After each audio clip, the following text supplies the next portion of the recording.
सबको जय मसीह की। हेप्सिबा पॉडकास्ट बाय क्रिस्टी में आप सबका स्वागत है। मैं आपकी होस्ट क्रिस्टी। आइए आज के सफर को शुरू करें। आज हम मसीही संगति या गॉडली फ्रेंडशिप्स के उस सीरीज को जिसको हमने पिछले दिनों कवर किया था, मूल वचन पहला कुरिन्थियों 15 अध्याय उसके 33वें वचन में लिखा हुआ है, धोखा न खाओ, बुरी संगति अच्छे चरित्र को बिगाड़ देती है। उसी वचन से हम आगे की ओर बढ़ेंगे। आज का हमारा टॉपिक है, क्या बुरी संगति अच्छे चरित्र को बिगाड़ देती है।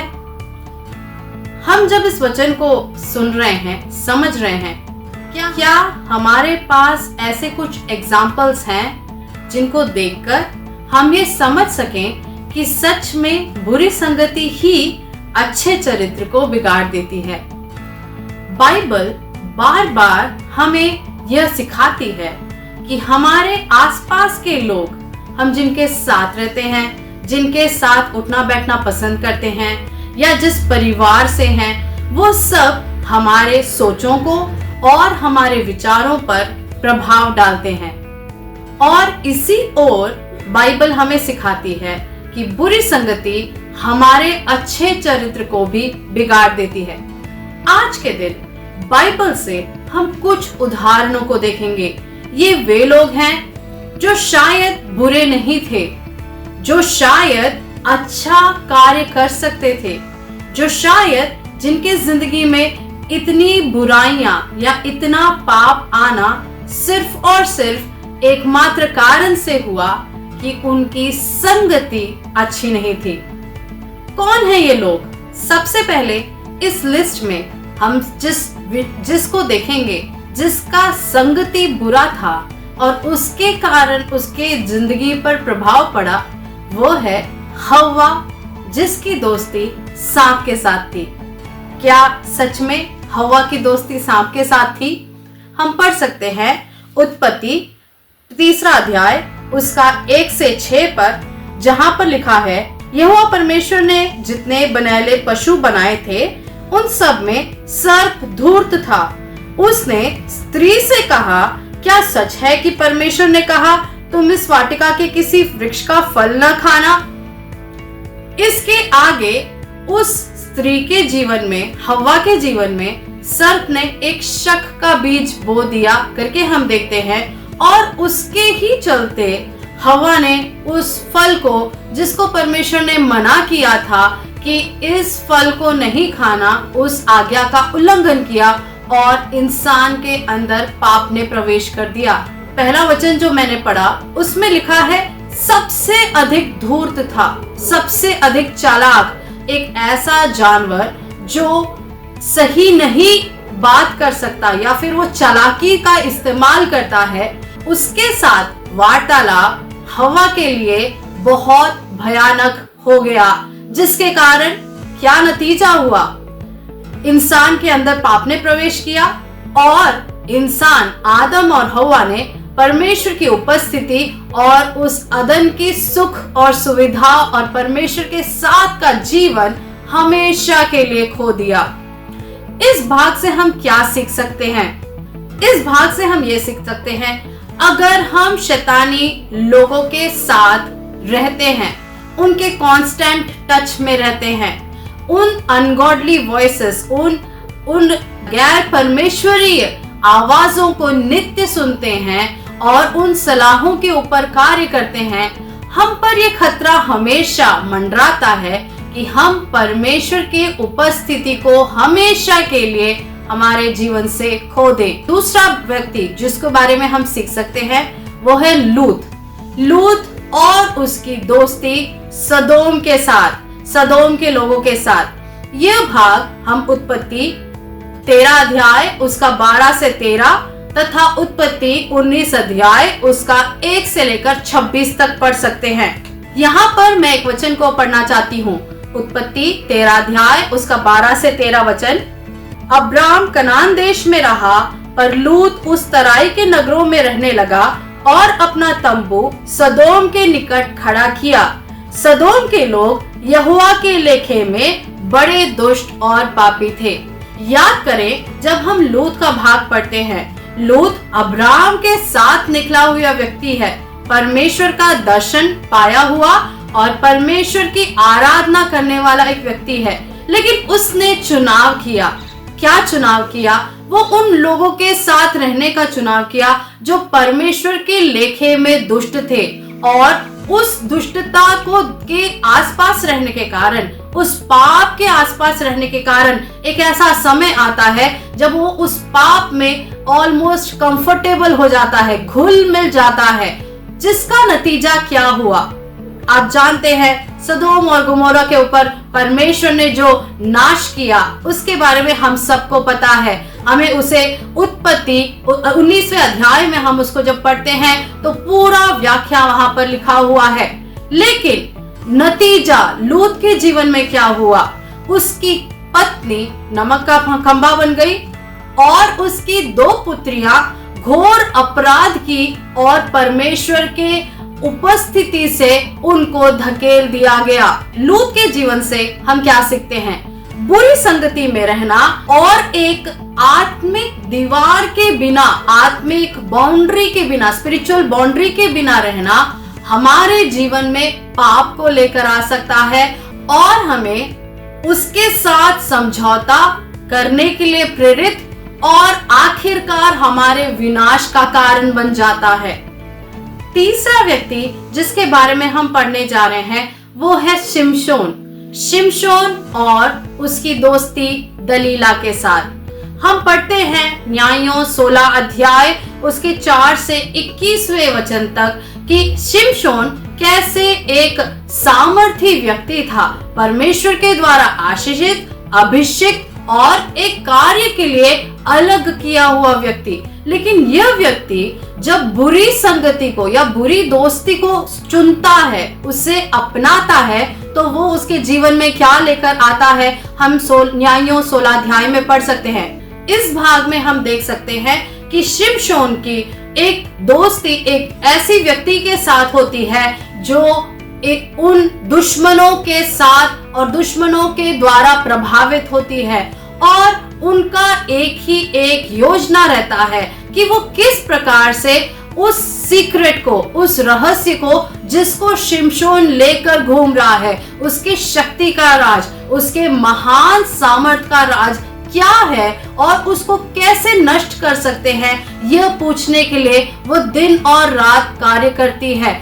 हम क्या देखते हैं? न्यायों 16वां अध्याय उसका 16वां वचन में पढ़ रही हूँ, वहां पे लिखा है, इस प्रकार जब उसने हर दिन बातें करते करते उसको तंग किया और यहाँ तक हट किया कि उसके नाक में दम आ गया, तब उसने अपने मन का सारा भेद खोलकर उससे कहा, मेरे सिर पर छुरा कभी नहीं फिरा, क्योंकि मैं माँ के पेट से ही परमेश्वर का नाजिर हूँ। यदि मैं मुंडा जाऊं तो मेरा बल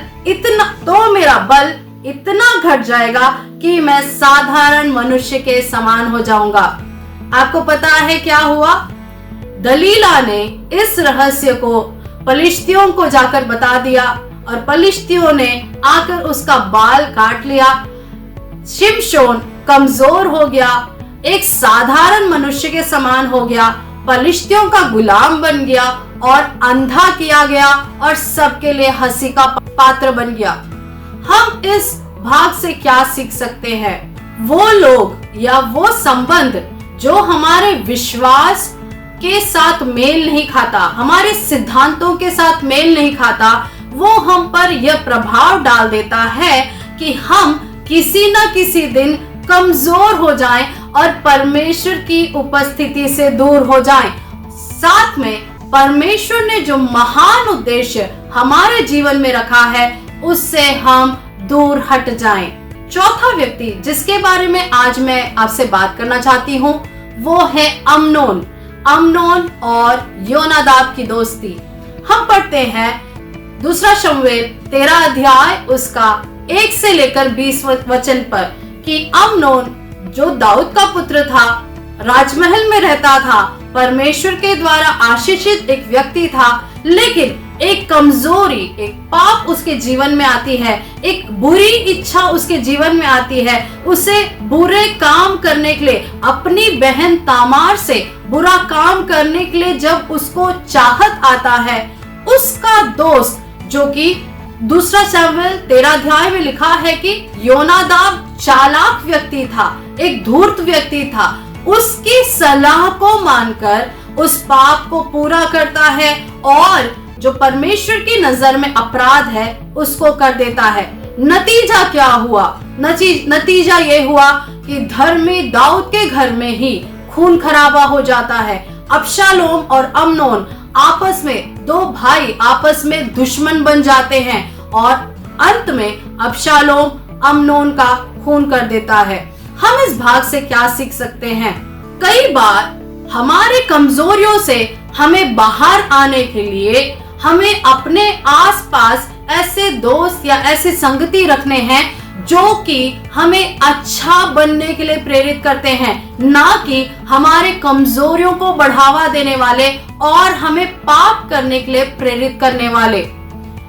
पांचवा व्यक्ति जिसके बारे में आज मैं आपसे बात करना चाहती हूँ वो है यहूदा इस्करियोती और उसकी दोस्ती धर्म के ठेकेदार फरीसी और सदूकियों के साथ। यह भाग हम पढ़ते हैं मत्ती 26वां अध्याय उसका 14 से लेकर 16 वचन तक मैं आपके लिए पढ़ रही हूँ। यहाँ लिखा है, तब यहूदा इस्करियोती ने, जो 12 चेलों में से एक था, प्रधान याजकों के पास जाकर कहा, यदि मैं उसे तुम्हारे साथ पकड़वा दूं तो तुम मुझे क्या दोगे? उन्होंने उसे 30 चांदी के सिक्के तौल कर दे दिए और वह उसी समय से उसे पकड़वाने का अवसर ढूंढने लगा। ये हम किसके बारे में पढ़ रहे हैं? यहूदा इस्करियोती, जो कि परमेश्वर यीशु मसीह के साथ, जो 12 उसके साथ उठने बैठने और साथ साथ चलने वाले चेले थे, जिनको यीशु मसीह ने सुसमाचार के लिए चुनाव किया था, उस बड़े कार्य के लिए जिसको यीशु मसीह ने पहले से देख कर रखा था, उसमें से चुनाव किए व्यक्ति में से एक व्यक्ति था यहूदा इस्करियोती। लेकिन ऐसे लोगों के साथ मेलजोल करने के कारण, जिनके प्रभाव से उसके अंदर लालच आ गया और सिर्फ 30 चांदी के सिक्कों के साथ उसने अपने मित्र उद्धारकर्ता यीशु मसीह को सूली पर चढ़वाने के लिए बेच डाला। और उसके साथ नतीजा क्या हुआ हमको पता है कि यीशु मसीह को क्रूस पर मृत्यु दी गई। यीशु मसीह को क्रूस पर मृत्यु दी गई, ये यीशु मसीह का योजना था। लेकिन यहूदा इस्करियोती के साथ क्या हुआ? यहूदा इस्करियोती ने अपने जीवन को खत्म कर दिया, खुद ही फांसी लगाकर। इस भाग से हम क्या सीख सकते हैं? यीशु के करीब रहते हुए भी, यीशु के साथ साथ रहते हुए भी यहूदा इस्करियोती जब दूसरे बुरे लोगों के प्रभाव में आना और उनको उनके उन विचारों को, उन पाप रूपी बातों को अपने ऊपर प्रभाव डालने के लिए मंजूरी दे दी, तब उसका जीवन भी नाश हो गया। आज मैं और आप, हम शायद कलीसिया में आते और कलीसिया में रहते परमेश्वर के साथ साथ जीवन बिता रहे होंगे, लेकिन अगर हमारी संगति बुरी है, हम बुरे लोगों के प्रभाव में हमेशा रहते हैं, हम उनके द्वारा सुनते हैं, हम उनके बुरे सलाहों को अपनाते हैं, तो हमारे जीवन में, हमारी आत्मिक जीवन को हम हमेशा के लिए नष्ट कर सकते हैं। एक सवाल इस समय आप पूछ सकते हैं, हम कैसे ये बुरी संगति से बच सकते हैं? कुछ वचनों को मैं आपके लिए पढ़ना चाहती हूँ। सबसे पहले नीति वचन 13 अध्याय उसका 20वां वचन, बुद्धिमानों की संगति कर तब तू भी बुद्धिमान हो जाएगा, परंतु मूर्खों का साथी नष्ट हो जाएगा। हमें अपने संगतियों को जरूर परमेश्वर के वचन के अनुसार नापना है कि क्या मेरे दोस्त मुझे बुद्धिमानी की ओर प्रेरणा दे रहे हैं या फिर मूर्खता की ओर।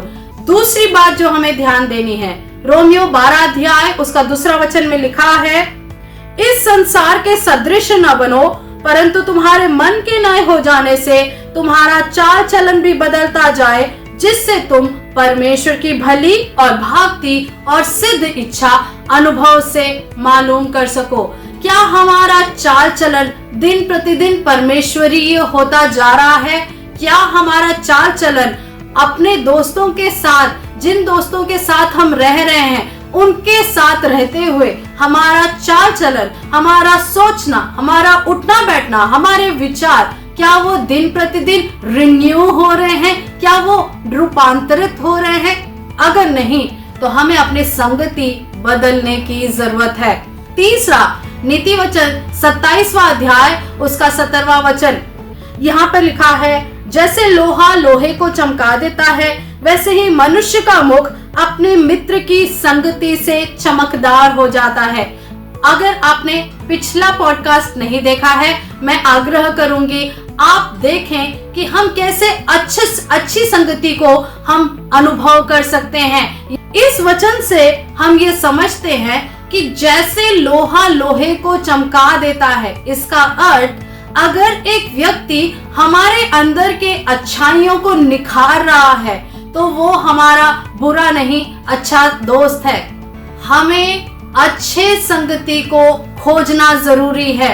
हमें ऐसे संगति को खोजना है जो हमारे अंदर के उन बातों को निखार देते हैं जो कि अभी शार्प नहीं है। और ऐसे दोस्तों के साथ हम जब अपने आप को घेरे रहते हैं, वो दिन प्रतिदिन हमें नया बनने के लिए, अच्छा बनने के लिए हमें प्रभाव डालते हैं। चौथा बात जो हमें सीखना है, नीति वचन 4 अध्याय उसका 14 वचन, नीति वचन 4 उसका 14, दुष्टों की राह में पांव न रखना और न बुरे लोगों के मार्ग पर चलना। बहुत ही महत्वपूर्ण बात यह है, क्या ऐसे दोस्त जिनके साथ हम घिरे हुए हैं वो बुराई से चल रहे हैं, उनके कार्य बुरे हैं? यहाँ पर लिखा है कि दुष्टों की राह पर पांव न रखना और न उनके मार्गों पर चलना। हमें यह आग्रह किया जा रहा है, परमेश्वर की आत्मा इस वचन के द्वारा हमसे ये बोलती है कि हम ऐसे हर लोगों या हर संगति जो बुराई में रहती है या बुराई करने में प्रफुल्लित होती है, उससे भागने की जरूरत है, उससे बिल्कुल दूर रहने की जरूरत है। ऐसे हम अपने आप को बुरी संगति से बचा सकते हैं। मैं आपको एक उदाहरण देना चाहती हूँ। एक बड़ा सा जहाज है जो कि पानी में, समुद्र में चल रहा है। समुद्र पूरा भरा हुआ है पानी से, लेकिन ये जहाज जो है वो समुद्र के अंदर नहीं, समुद्र के ऊपर चल रहा है। वैसे ही कई लोग कहते हैं कि बुरे लोगों के साथ रहने से भी हम उस बुराइयों में डूबेंगे नहीं। लेकिन इस जगह पर एक छोटी सी बात है, अगर उस जहाज में एक छोटा सा सुराख हो जाए, छोटा सा छेद हो जाए, जिसको देखा ना जाए, जिसको मेंट ना किया जाए, तो कुछ ही समय में यह पानी उस जहाज के अंदर घुसकर उसे डुबा सकती है। टाइटैनिक को याद करें, कितना बड़ा जहाज, लेकिन वो कुछ ही समय में पानी के अंदर डूब गया। इस बात से हम क्या सीख सकते हैं? बुरी संगति के साथ हम रहते रहते कभी भी हो सकता है कि हमारे अंदर कोई एक ऐसी कमजोर कड़ी आ जाए जब वो बुराई हम पर हावी हो जाए और हम भी उस बुराई में डूब जाएं। इसीलिए परमेश्वर का वचन हमें चेतावनी देता है, हमें सतर्क करता है, बुरी संगति से दूर रहें, बुरी संगति से बचे रहें। अपनी संगति को परमेश्वर की उपस्थिति में लेकर जाएं। अपने दोस्तों को, अपने उन सारी बातों को जो आपके जिंदगी को प्रभाव डाल रही है। सिर्फ यहाँ पर मैं दोस्तों के बारे में नहीं कहती हूँ। आज के दिन, आज के जमाने में हम सोशल मीडिया से इन्फ्लुएंस हो रहे हैं। जवानों, विशेष करके हम याद करें, क्या हम बुरे चीजों को देख रहे हैं? बुरे उठते बैठते, सोते जागते, क्या हम बुरी बातों को देख रहे हैं? शायद आज हम बुरे ना होंगे, शायद आज हम पाप में घिरे ना होंगे, लेकिन ये बुराई हमारे अंदर आ जाएगा और हमें पता भी नहीं चलेगा हमारा चरित्र कब खराब हो जाएगा। हम हमेशा के लिए परमेश्वर की उपस्थिति से, परमेश्वर की योजना से दूर हो जाएंगे। आज के दिन इतना ही। परमेश्वर हमें के को हमारी दोस्तियों में समझदारी और बुद्धिमानी बरतने के लिए सहायता करे। सबसे अधिक अपने दोस्तों के लिए प्रार्थना करें। जो दोस्त, जो संगति आपके लिए नहीं है, उनको परमेश्वर की उपस्थिति में लेकर जाएं। परमेश्वर खुद आपको उन संगतियों से दूर करेंगे, ये मेरा विश्वास है। परमेश्वर आप सबको इन वचनों के साथ आशीष करे। दोबारा मिलने तक परमेश्वर अपने हिफाजत में रखे। सबको जय मसीह की।